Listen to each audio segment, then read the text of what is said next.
Dovedale in the Peak District, a slice of paradise in the heart of England. Just a flash of red and a black cap. Yeah.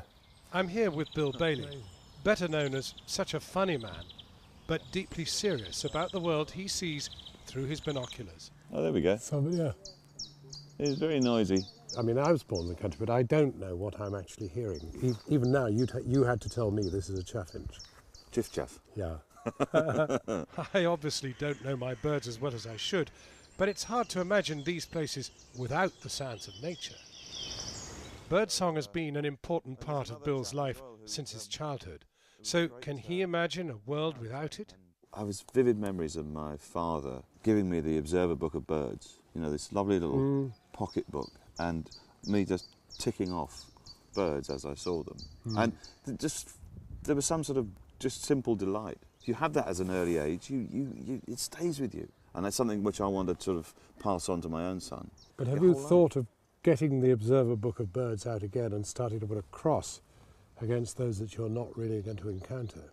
Like the cuckoo, for example. It's unthinkable, really. I mean, I can't imagine not hearing a cuckoo. I mean, that's such a part of spring, you know. It's only when they're gone, that's when you notice.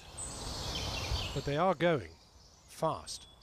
In just mine and Bill's lifetime, the population declines across the board have been staggering. Some of our best-loved birds are down by up to 90%. At fault, a loss of natural habitat and, more recently, a change in climate and an increase in extreme weather. You know, you have the climate which is in change, you have habitat which is disappearing, you have a population which is growing. That's the hard bit, to make sure it's around for generations to come. But some of the local creatures are certainly around today and calling us to attention. The pheasant's going, no, I'm here. What is that? I think it's just a dirty old crow. What's that? Oh, well, what's that?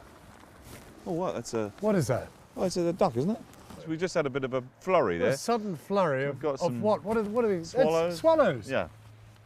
Are we seeing as many of them as we used to? I've noticed a reduction in all kinds of birds and butterflies. It's a deep sense of a worry of a world that is changing and perhaps forever. You know, perhaps if they go, they won't come back. And one creature on red alert is our much-loved hedgehog. We think of the disappearance of the tiger across the world. The hedgehog's our tiger in a way, isn't it? Yeah. Yes, it is. You know, right. May not be as big or as stripy, but its loss is just as tragic. It is. I think it does matter because it's all part of the fabric of our countryside and of the wildlife. But it's almost a bit deeper than that. It's sort of like this is something which enriches our lives. You know, we don't have them. We're the lesser for it.